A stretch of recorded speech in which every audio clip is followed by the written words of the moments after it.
कराना है। तो सुनने में तो बड़ा अच्छा लगा, लेकिन मतलब क्या है इसका। अब मैं हर बार अलग अलग तरीके से मतलब बताने की कोशिश करता हूँ। आज की महफिल थोड़ी संगीत की महफिल है, तो मैं इस नजरिए से बताने की थोड़ी कोशिश करूंगा। आप सब लोग यहाँ पर आए हैं तो मैं ये तो मान ही लेता हूँ कि आप सबको बॉलीवुड संगीत से, बॉलीवुड गीतों से प्यार है, मोहब्बत है, इसलिए हम यहाँ पर आए हैं। अब इन गीतों का, इस संगीत का हमारी कला से बहुत गहरा संबंध है और हमारी कला का संस्कृति से बहुत गहरा संबंध है। और आप माने या ना माने, संस्कृति का भाषा से बहुत गहरा संबंध है। मिसाल के तौर पे इन जो गीत हैं, जो इस बॉलीवुड संगीत है, इसने जीवन में अलग अलग मोड़ पर हमारा साथ दिया है। जैसे दोस्तों के साथ हम बात करते हैं, जब दोस्तों के साथ गाया हुआ गाना गाते हैं, ये दोस्ती हम नहीं भूलेंगे, छोड़ेंगे दम मगर तेरा साथ न छोड़ेंगे, बने चाहे दुश्मन जमाना हमारा, सलामत रहे दोस्ताना हमारा। ये जब मोहब्बत की बातें करते हैं, ख्वाब हो तुम या कोई हकीकत, कौन हो तुम बदलाओ, देर से इतनी दूर खड़ी हो और करीब आ जाओ। ये बहुत लोग आने वाले हैं, यकीन मानिए। या फिर जब हम जिंदगी में संजीदा हो जाते हैं, तुझसे नाराज नहीं जिंदगी हैरान हूं मैं, तेरे मासूम सवालों से परेशान हूं मैं। या जब माशूक की याद आती है दुख में, भूली हुई यादों मुझे इतना न सताओ, अब चैन से रहने दो मेरे पास ना। या वही याद जब खुशी में आती है, पल पल दिल के पास तुम रहती हो, जीवन मीठी प्यास ये कहती हो। ये जो गाने हैं, इसमें आपने धुन के साथ साथ बोलों का भी आनंद लिया है और वहां ये भाषा बहुत सही है। ये भाषा, संस्कृति, कला, इसने आप माने जिंदगी में हमें बहुत समय, अलग अलग मौकों पर हमारा साथ दिया है और हमें जीने की, आगे जाने की रास्ता बताया है। तो इसलिए ये बहुत जरूरी है कि हम अपनी पहचान, अपनी कला, अपनी भाषा, अपनी संस्कृति को बचाए रखें, संभाले रखें। दूसरा कारण इसका ये भी है, जैसे मैंने बताया, आगे वाली पीढ़ी को हम बताने की कोशिश करते हैं, क्योंकि अगर हम ही इस भाषा से विमुख होने लगे, इसको हीन समझने लगे, इसको नीचा समझने लगे, तो आने वाली पीढ़ी उसको कैसे समझेगी, उसको कैसे सम्मान देगी। मैं एक किस्सा सुनाऊंगा जो 2 साल पहले भी मैंने सारेगामा मंच से, वो एक तरीके से हिंदी मंच को शुरू करने का ख्याल उसी किस्से से आया था। मैं मुंबई गया था घूमने, तो वहां पर मेरा एक दोस्त मुझे एयरपोर्ट पर पिकअप करने आया, ऑफकोर्स अपनी BMW मुझे बताने के लिए कि भाई वो भी यहाँ पर अच्छा सा कर रहे हैं। तो वो और उनकी बीवी और उनका बच्चा मुझे मुंबई एयरपोर्ट पर मिले। तो मैंने बच्चे को देखा, बड़ा अच्छा समझदार सा बच्चा था। मैंने उससे नमस्ते किया तो मुझे आश्चर्य से देखता रहा। फिर मैंने सारे रास्ते गाड़ी में उससे बात करने की कोशिश करी, बेटा क्या करते हो, कहाँ पढ़ते हो। बड़ा स्मार्ट बच्चा था, लेकिन उसने मुझसे बात की। घर पहुंचने पर उनकी मम्मी ने मुझे बताया कि प्रीतेश दरअसल हिंदी और मराठी में इससे घर में आने वाले नौकर ही बात करते हैं। बड़े शर्म की बात है साहब कि जो भाषा 100 साल पहले गुलामों की भाषा थी, वो आज भी गुलामों की भाषा है। इसलिए बहुत जरूरी है और होता आ रहा है। मैं पिछले महीने में, नवंबर में, पिछले साल दिल्ली में घूम रहा था, तो वहां पर मॉल के सामने एक आदमी भुट्टा बेच रहा था। तो मेरे दोस्त का लड़का बोलता है, पापा पापा आई वॉन्ट दैट हैंडल वाला पॉपकॉर्न।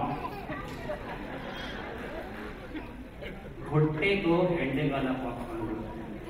तो इसी चीज को समझने के लिए, हमें खुद सीखने के लिए, हमारे आने वाली पीढ़ी को सिखाने के लिए हिंदी मंच साल में तरह तरह के कार्यक्रम आयोजित करता है, हिंदी में आयोजित करता है, अपनी भाषा, अपनी संस्कृति, अपने कला के आजू बाजू आयोजित करता है, ताकि यहाँ पर आप भाषा के जरिए एक दूसरे से जुड़ सकें, अपनापन महसूस कर सकें, इस आनंद का लुत्फ उठा सकें और अपने आने वाली जनरेशन से कह सकें कि बेटा देख, ये है तेरी संस्कृति, ये है तेरी भाषा, इस पे गर्व महसूस कर, इस पे शर्मिंदगी महसूस कर।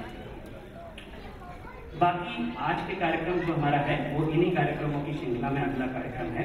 हमारे हिंदी मंच के कई दोस्तों ने इसको सजाया है। दोस्त मैंने इसलिए बोला क्योंकि हिंदी मंच कहने को एक ऑर्गेनाइजेशन है, लेकिन ये फन लविंग लोगों का ग्रुप है, समूह है, दोस्तों का ग्रुप है, जहां आप सब लोगों का स्वागत है। ये सच्चे दोस्त हैं, फेसबुक दोस्त नहीं है, क्योंकि आजकल तो भांति भांति के दोस्त होते हैं। ऐसे दोस्त होते हैं कि अगर वो हो तो दुश्मनों की जरूरत ही नहीं रहती। एक दूसरे की टांग खींचने की कोशिश करते थे। एक बार क्या हुआ, एक दोस्त खड़ा हुआ था, अपने दोस्त से बोलता है, यार देख वो बड़ा खुश था, यार देख वो लड़की मेरी तरफ देख के मुस्कुरा रही है। तो दूसरा पूछता है, इससे क्या हुआ, जब मैंने पहली बार तेरी शक्ल देखी थी तो 3 दिन तक हंसी नहीं रोक पाया था। इनकरेजमेंट की कोई बात नहीं। एक बार 2 दोस्त पानी के जहाज पे खड़े हुए थे, डेक पे खड़े हुए थे, अचानक से जहाज जो है डूबने लगा, तो घबरा गए। तो एक ने पूछा दूसरे से, तुझे पता है जमीन कितनी दूर है यहाँ से? बोला हाँ 1 किलोमीटर। उसने सुना, कूद गया, 1 किलोमीटर तो तैर लूंगा। नीचे जाके याद आया, बोलता है किस तरफ? बोलता है नीचे की तरफ। है हमारे यहाँ आपको सच्चे दोस्त मिलेंगे, आपको अपनापन मिलेगा। खास बात जो मैं आपको बताना चाहता हूँ कि आपका भी इस ग्रुप में, समूह में स्वागत है।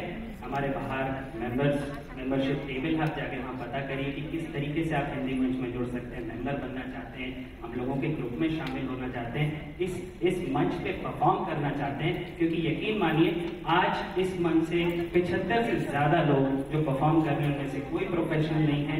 आपके जैसे ही वो जिंदगी में व्यस्त हैं, उन्हें भी गर्मियों में बीच पे जाना था, लेकिन उन्होंने उस बीच की जगह आपके बीच आने को ज़्यादा पसंद करा। और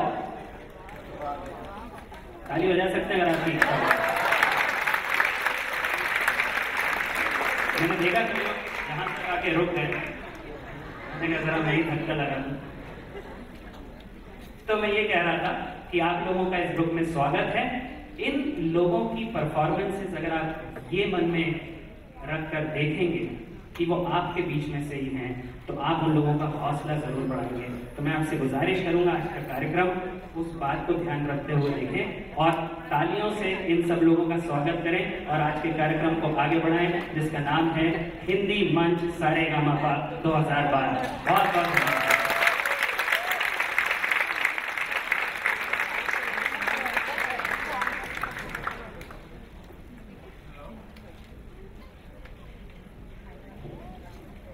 चलिए तो अब उस चीज की ओर बढ़ते हैं जिस चीज का हमारे उपांत्य दौर के प्रतियोगियों को बड़ी ही तीव्रता से इंतजार है। तो मेरे हाथ में जो अंतिम दौर के लिए चुने गए हैं उन प्रतियोगियों के नाम हैं। मैं एक एक करके उनके नाम पढ़ूंगा और मेरी उनसे दरखास्त है कि वह मंच पर आ जाए। तो अंतिम दौर 3 श्रेणियों में बटा हुआ है। 8 से 14 उम्र की बाल श्रेणी, 15 से 21 उम्र के लिए युवा श्रेणी और 22 से ऊपर प्रवीण श्रेणी। तो बाल श्रेणी के अंतिम दौर के कलाकार हैं जूही ललवानी,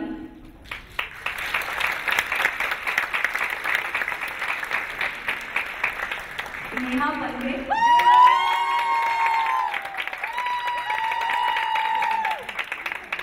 साची बगोरा,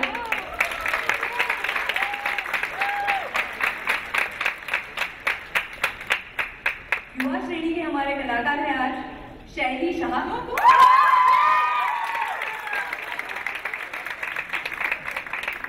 मिनरवा देवी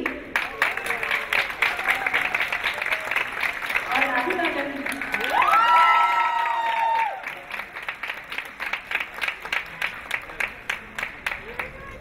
और प्रवीण श्रेणी में अंतिम दौर के लिए चुने गए हैं सुनील बरोल,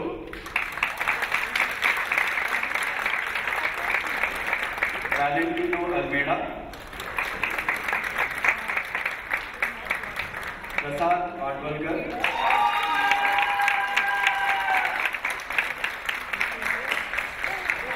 अभिजीत दिक्ते, वर्षा परांजपे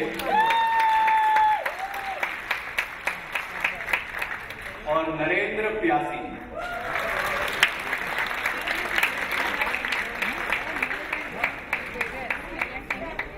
इन सब के लिए हो जाए जोरदार तालियां।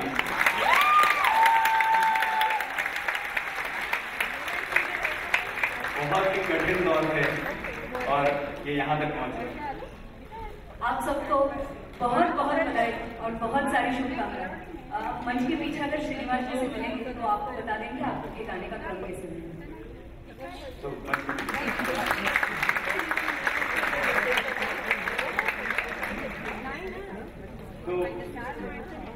आपको थोड़ा सारेगामा के बारे में बता दूं। कुल मिलाकर 65 प्रतियोगी थे, उनमें से 36 प्रतियोगी हमारे उपांत्य दौर के लिए चुने गए, जिनमें से 11 प्रतियोगी अंतिम दौर के लिए चुने गए। अब इसके बाद मैं हमारे पहले दौर के पंचों को मंच पर आमंत्रित करना चाहूँगा।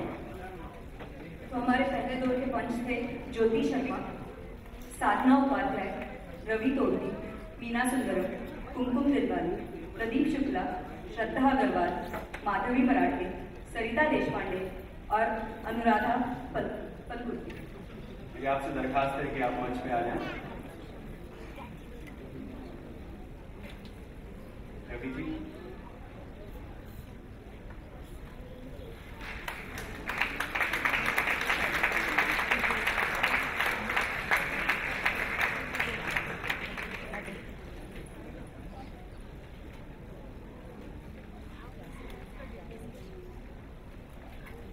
हिंदी मंच की तरफ से एक छोटी सी भेंट।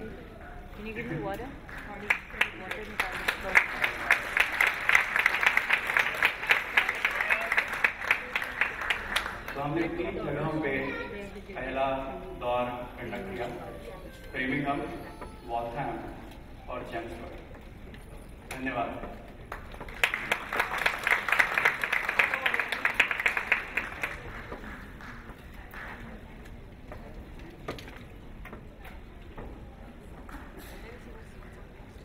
चलिए, तो अब मैं उन शख्सों से आपकी मुलाकात करवाना चाहूँगा जिनका सबसे कठिन काम है, हमारे अंतिम दौर के पंच।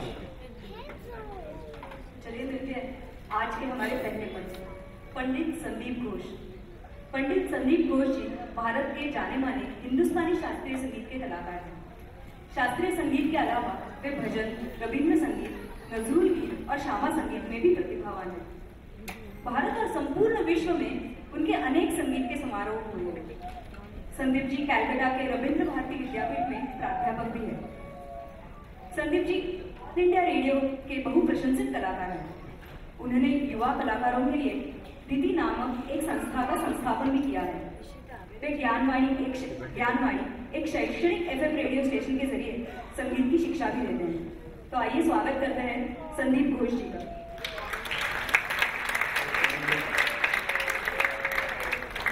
संदीप घोष जी, मैं मंच पर आमंत्रित करना चाहूँगा श्री संजय ठक्कर को कि वो आकर हमारे पंचों का स्वागत करें। संजय ठक्कर जी न्यूयॉर्क लाइफ इंश्योरेंस में काम करते हैं और पिछले 12 सालों से बॉस्टन में हैं। वो कई संस्थाओं को कई सालों से अपना योगदान देते आ रहे हैं। हमेशा ही वह सारी संस्थाओं को आर्थिक रूप से बुलंद करते हैं। संजय जी ISSA मंदिर की समिति के सदस्य हैं। संजय जी,